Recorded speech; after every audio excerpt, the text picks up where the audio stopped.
visión, otra mirada. Esta crisis ha sido... La vida política de Evo Morales es un tema que ocupa a los Estados Unidos y que we are delighted to be here. Desde adentro con Andrea Bernal.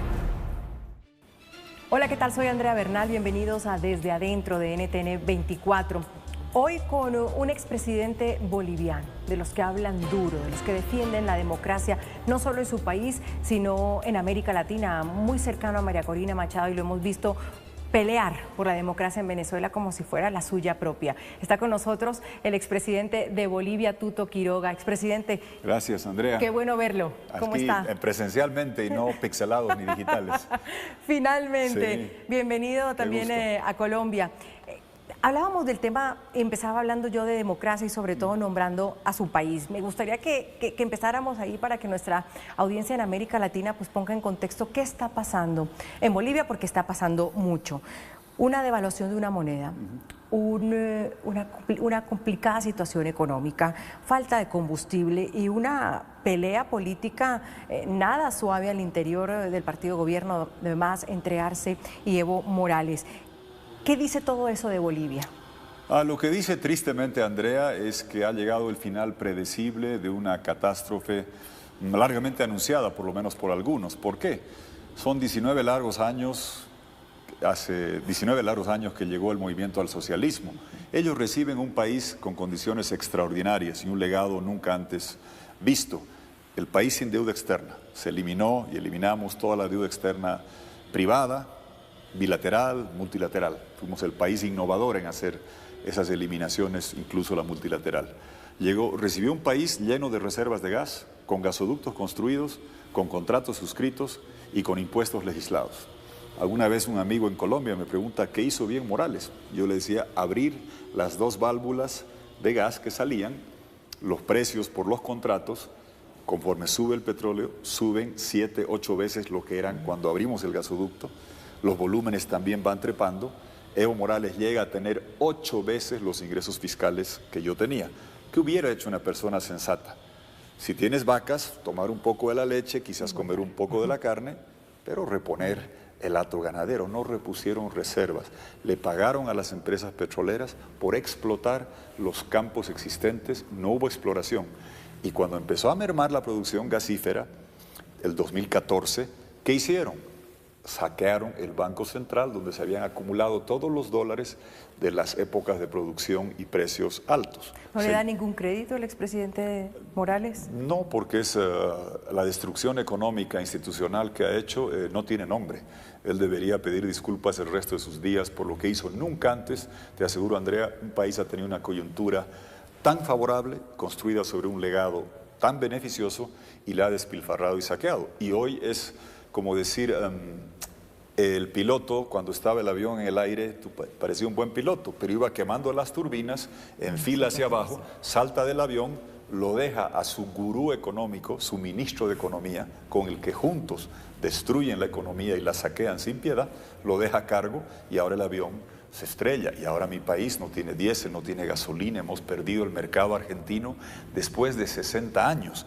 Argentina, país comprador del gas boliviano, ahora va a ser competidor para el mercado brasileño. Estamos, Andrea, a poco tiempo, pocos años, de quedarnos sin gas para la electricidad, de quedarnos sin gas para el ama de casa que cocina en su domicilio, del micrero y el taxista, el transporte público, que usa gas natural vehicular. Bolivia. Es como que se acabe el hielo en el Polo Norte. Ese es el tamaño del daño que han hecho estos señores. ¿Hasta dónde puede llevar a Bolivia esta pelea política entre Arce y Evo Morales cuando ya hemos hablado de atentados? Ha dicho el expresidente Morales. Un disque golpe de Estado.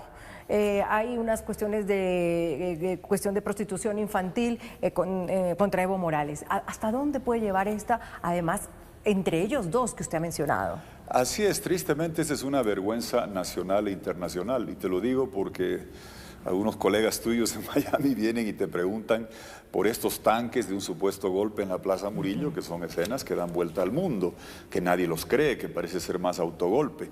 Después preguntan sobre un expresidente metido con niñas, adolescentes en caso de pedofilia o pederastía consumada y abuso de adolescentes, que es más propio de una serie de Netflix y de la fiesta del chivo de Vargas Llosa, que en este caso de Bolivia es la fiesta de Chevo, del señor Evo Morales, que es una vergüenza internacional. Y en medio de esta pugna, ellos han hundido el país institucionalmente, económicamente, lo han destrozado, lo han llenado de narcotráfico, nos han dejado endeudados y están peleando como los dos que pelean por el mando del Titanic que se está yendo a pique. ¿Por qué? Porque necesitan impunidad. Y la impunidad viene a través de controlar la sigla y tener una candidatura y tener cierta representación política que les permita un blindaje jurídico a futuro por el latrocinio, corrupción, pedofilia y destrucción que han causado al país. Entonces ellos, debo reconocer que cuando se dicen cosas, me da hasta una cierta sonrisa porque usan los apodos que yo les he puesto durante años, los usan el uno para el otro. Pero es una pelea real. No, claro, es real como toda pelea porque busca impunidad. Ahora, si tú te preguntas algún momento, se van a poner de acuerdo para unirse en aras de la supervivencia, uno prevalecerá, el otro no. Y fíjate qué interesante lo de ahora.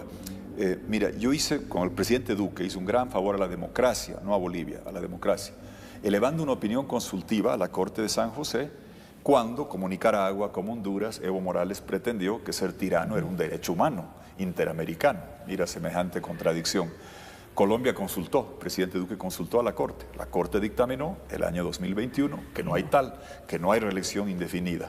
Yo salía a mostrar todo eso, lo que se había hecho y ahora resulta que Arce todo el día dice que Evo Morales violó la Constitución, desconoció el referéndum, pretendió que ser tirano era un derecho humano y ahora todo el día, cada día Evo Morales le dice a Arce que es un mero cajero, que nunca fue ministro, casi que usan todo el trabajo que hemos hecho para vilipendiarse, insultarse el uno al otro.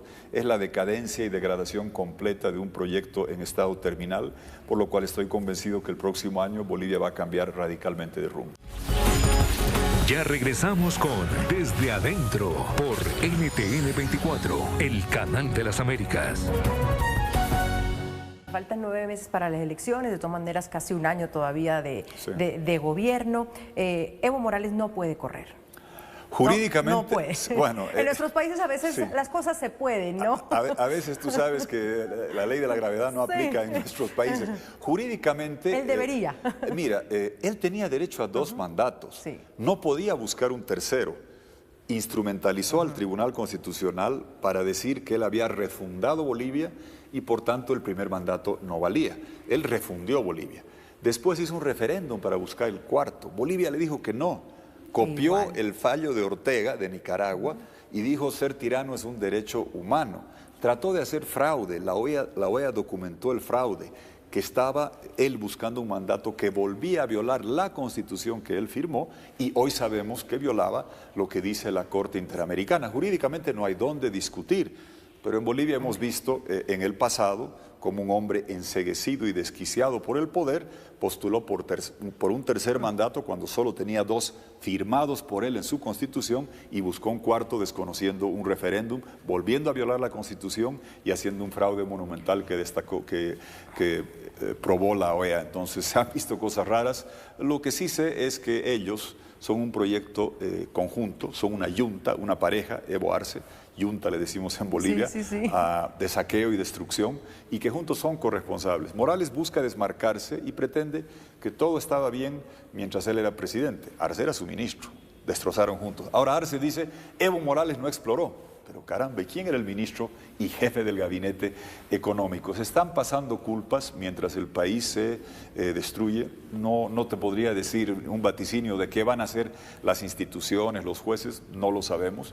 A diferencia de Venezuela, hay algo de confianza en una persona, un par de personas en el órgano electoral, y creo que Venezuela ha demostrado que cuando llega un momento de cambio no hay dictadura ni autocracia que resista la fuerza de la gente bien organizada. Entonces, en teoría, Evo Morales no podría, pero si hablamos de estas elecciones que se vienen, también hablamos de mucha fragmentación todavía desde la oposición, presidente. ¿Así se le gana al MAS? A ver, ¿O el cómo MAS, se le gana al sí, MAS? una cuestión es, primero hay que tener mayoría. Para salvar la economía, resucitar el gas, proyectar el litio, entrar al mundo de la tecnología, de la inteligencia artificial, hay que construir mayoría.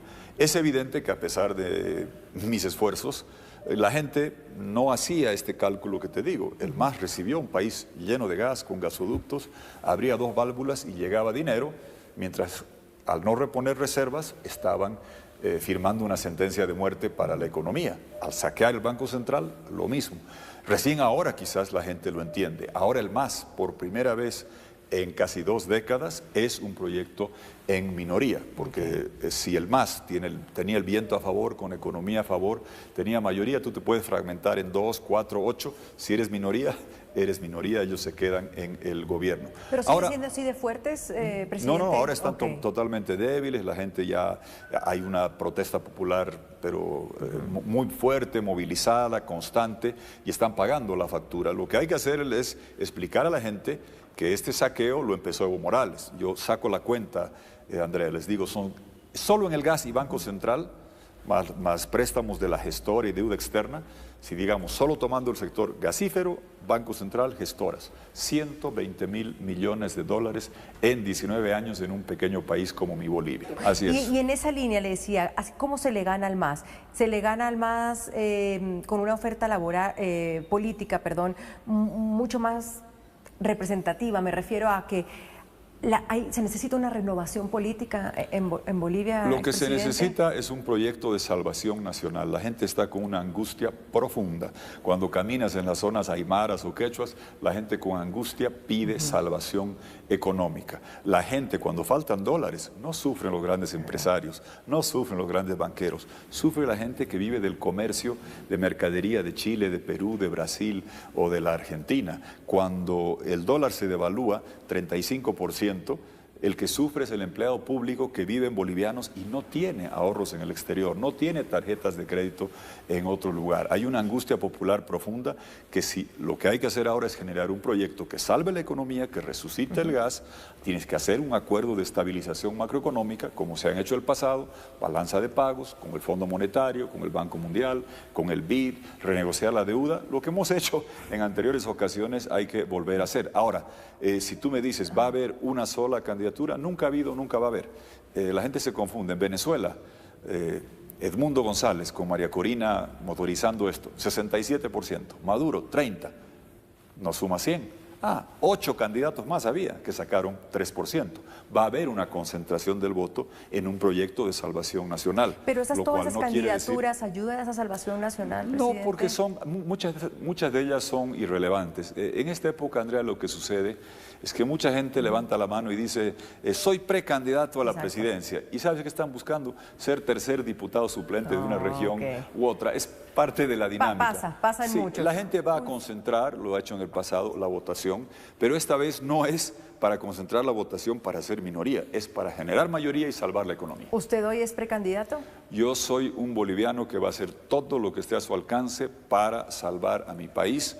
Vengo a esta lucha mucho tiempo y sé que el próximo año llega un punto de inflexión. Vamos a tener una democracia como la uruguaya, una economía como la paraguaya, un país que pueda hacer baterías de litio como hacen en zonas del Asia. Vamos a despegar o vamos a ir al club de Cuba, Nicaragua, Venezuela. Llega un punto de inflexión dramático para el país y yo voy a hacer todo lo que sea necesario. Cualquier anuncio personal lo haré en mi país cuando corresponda y donde corresponda. ¿Eso significa que todavía no nos puede decir si va a postularse o no? Puedo garantizarte que voy a hacer todo lo que esté a mi alcance para que Bolivia cambie de rumbo. Si he luchado por esto, lo decías al principio, que les hablo duro a las tiranías. Yo prefiero decir que les hablo claro y ellos creen que es duro. Los describo. Una tiranía feroz, atroz, criminal, delincuencial, la de Venezuela, Cuba, Nicaragua, regímenes hijos de Putin, habibis de Hamas, de Hezbollah, cobijan a resabios de ELN, FARC en Venezuela. Lo de Nicaragua es una dictadura nepotista. Lo de Cuba, ya Ramiro Valdés, Raúl Castro llevan más años gobernando y destruyendo países en la región que yo viviendo, ya soy abuelo por tercera vez. Es decir, entiendo perfectamente lo que está en curso y por eso he sido siempre solidario con la lucha de Venezuela, con Rosa María Payá en Cuba, con Félix Maradiaga en Nicaragua, porque entiendo que estamos enfrentando la misma amenaza. Y así Edmundo logró, en dictadura, con María Corina atrás, demostrar que tiene más votos que la dictadura. Falta que se haga ese reconocimiento.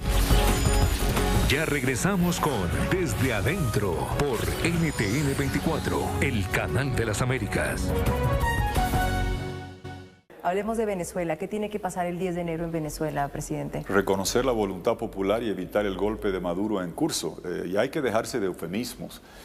Mire, la gente seguía pidiendo actas, pero si las actas las ha mostrado María Corina Machado, no son las actas de Machado, son las actas del sistema electoral de Maduro, que María Corina ha conseguido y le ha mostrado al mundo entero. Sí, eso ya está demostrado, si ha habido la presión internacional, si se sigue diciendo que el 10 de enero Edmundo González fue electo el presidente de Venezuela, ¿usted sí ve factible que Edmundo González tome posesión el 10 de enero? Yo veo factible que se reconozca la voluntad popular que ha dicho que Edmundo es presidente, si la comunidad internacional es clara. Y hablemos de quién es la comunidad internacional. ¿Qué ha tenido Maduro a su favor? El G6, los 6 hermanos grandes que influyen en la región, España, Estados Unidos, Brasil, Argentina, Colombia, México, alineados tristemente por pasividad, por omisión, por acción con el régimen de Maduro. Han buscado darle salvavidas todo el tiempo. Cambió Argentina con Milei, ese fue un pequeño cambio a favor de la democracia. Ahora cambió también Estados Unidos, veremos qué se hace. ¿Qué se requiere de la comunidad internacional? Y si queremos salir de Maduro con doble A, tienen que hacer salir, es un acrónimo. Tienen que hacer las sanciones a las personas, tienen que hacer la primera A, los activos en el exterior, protegerlos, sea el oro en el Reino Unido, los DEX del Fondo Monetario, Citgo o monómeros, que hasta Petro está buscando proteger. La segunda A, el arresto internacional de la Corte Penal Internacional. L, las licencias. ¿Quién está sosteniendo a Maduro? Ya no hablemos de China, de Rusia, Irán. Repsol de España, Eni de Italia, Chevron de Estados Unidos. Señores, quiero ver qué van a hacer con las licencias. Y incautación de los bienes que tienen esta caterva criminal en Miami, en Nueva York, en Madrid, como le han hecho a los testaferros de Putin. Y ERE, la final, recompensa, es 15 millones de dólares, súbansela, señores de Estados Unidos. Sugiero un número, 51,2 millones, como es el porcentaje que cree que Maduro cree que él sacó. ¿Por qué no le ponen eso como recompensa? Sanciones, arresto, activos en el exterior, licencias, incautaciones. Negociar nada. Negociar con él, si quieres coger una hamaca caliente en Cuba o una celda fría en La Haya. Al final Petro y Lula, que dijeron que iban a negociar, que le estaban dando tiempo, que iban a tratar de hablar con Maduro, pues no salieron con nada. ¿Qué tanta cancha tiene todavía Lula o Gustavo Petro, por decir los dos? Porque bueno, ya se fue López Obrador en México, Claudio Sheinbaum no se la ve con muchas ganas de entrar en ese juego, pero ¿qué tanta cancha hay para seguir jugando ahí? Bueno, ellos han contemporizado con Maduro, su actitud ha dejado mucho que desear. Y es triste porque basta mirar los resultados. Ellos pedían convivencia, cohabitación y demás. Edmundo González ganó con 37 puntos. Yo mostré revisando los cuadros. Petro, felicidades, ganó la presidencia. Todo el mundo lo reconoció por 4 puntos. Y él ejerce a plenitud la presidencia. Lula ganó por 2 a Bolsonaro. Inhabilitó a Bolsonaro. Nadie le pide que cogobierne, que sea tolerante. ¿Cómo es posible que hubieran puesto en duda o pongan en duda una victoria de 37 puntos? Para mí, Andrea, lo central es en esto de salir, que te digo, sanciones, activos, aprehensión, licencias, incautaciones, recompensa. Eso viene motorizado por Europa y por Estados Unidos. Yo espero que la señora Meloni supla la falta de liderazgo de Pedro Sánchez, que es una vergüenza lo que hacen con Delcy Rodríguez, y que quizá la señora Meloni, quizás Polonia puedan mover a la Unión Europea a decir, vamos a reconocer a Edmundo, y si no es esto lo que vamos a hacer, que el gobierno entrante de Trump, con Marco Rubio, que conoce muy bien esto, también puedan coordinar, y que el señor Petro y Lula no vengan con el cuentito o el eufemismo, que el problema son las sanciones. Por favor, no hagan, porque vienen defendiendo a Maduro. Se tienen que dejar de cuentos. Escuché del presidente Petro decir que el error fue hacer elecciones. Dios me salve. ¿Cómo un demócrata va a decir que es error hacer elecciones al final de un mandato presidencial? No, el crimen es no reconocer el resultado de esas elecciones de parte de Maduro, y hay que decirlo con claridad. Y el presidente Petro, veo que ahora tiene una posición hablando de activos en el exterior, de preservar monómeros y evitar que Maduro la venda. Pues bien, presidente Petro, no salve meramente monómeros, salve a Venezuela tomando una posición clara, diciendo voy a reconocer la voluntad popular que ha ungido a Edmundo González como el presidente por una aplastante brecha que es histórica y sin parangón en la historia reciente de Sudamérica. ¿Quién ha ganado por 37 puntos en dictadura, sin un segundo en medios de televisión, de radio, como ha hecho María Corina con Edmundo? Es épico, al pueblo venezolano ya no le pueden seguir que haga más. Han hecho todo y no puede ser que hoy tengamos toda la dirigencia opositora escondida, exiliada, encerrada o enterrada. Después de haber ganado por 37 puntos, escondidos, exiliados, encerrados o enterrados. No puede ser. Alcen la voz y espero que Europa, Estados Unidos influyan y que el señor Petro y Maduro digan suficiente. Vimos las actas, Edmundo es el presidente electo y eso es lo que debe pasar en enero, entendiendo que hay un cambio trascendental 10 días después en Estados Unidos con la llegada del presidente Trump. Y veremos, no dijo mucho en la campaña como en el pasado, pero sí pero vimos su primer gobierno. Entonces allá lo llevo, presidente, con Donald Trump a la cabeza, un poco esperando, porque pues para algunos Biden fue entre sí que no, pero sí, pero no. Entonces, con Trump a la cabeza de Estados Unidos, ¿se vislumbra algo diferente?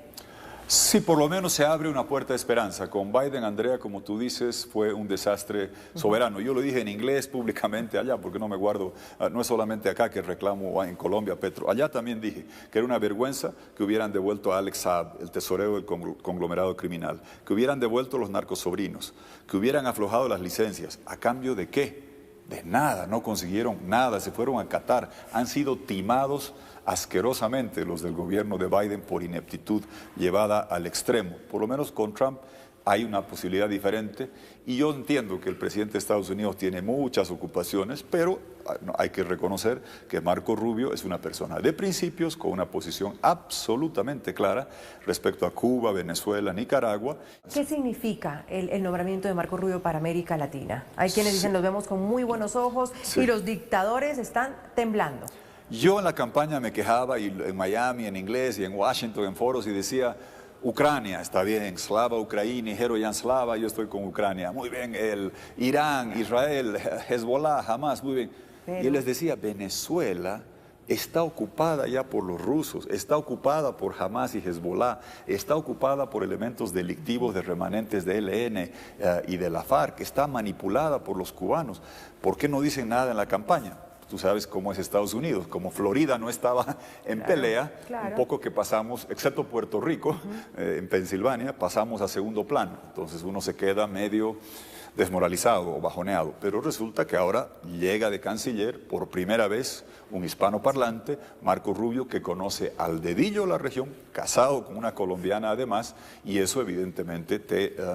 permite tener esperanzas de que puede haber cambios y una defensa cerrada de la democracia, con posición clara sobre todo lo que te estoy diciendo acá, liderizando a Europa y entendiendo que, por favor, no esperen que Pedro Sánchez sea la voz de Europa. No, hablen con Meloni, hablen con Polonia, hablen con los países bálticos, Estonia, Lituania, son los que están sufriendo la embestida de Putin, y entiendan que para América Latina, la causa de Venezuela, Edmundo González, María Corina Machado, son más importantes para nosotros que Zelensky para los europeos. Pues que sea el primero que nos dé la fe de volver a retornar a las democracias en nuestra región. Presidente Quiroga, yo le agradezco por su tiempo y por su claridad para hablar de América Latina. Muy amable. Muchísimas gracias, Andrea. Gracias. El gusto ha sido todo mío, muy amable. Gracias.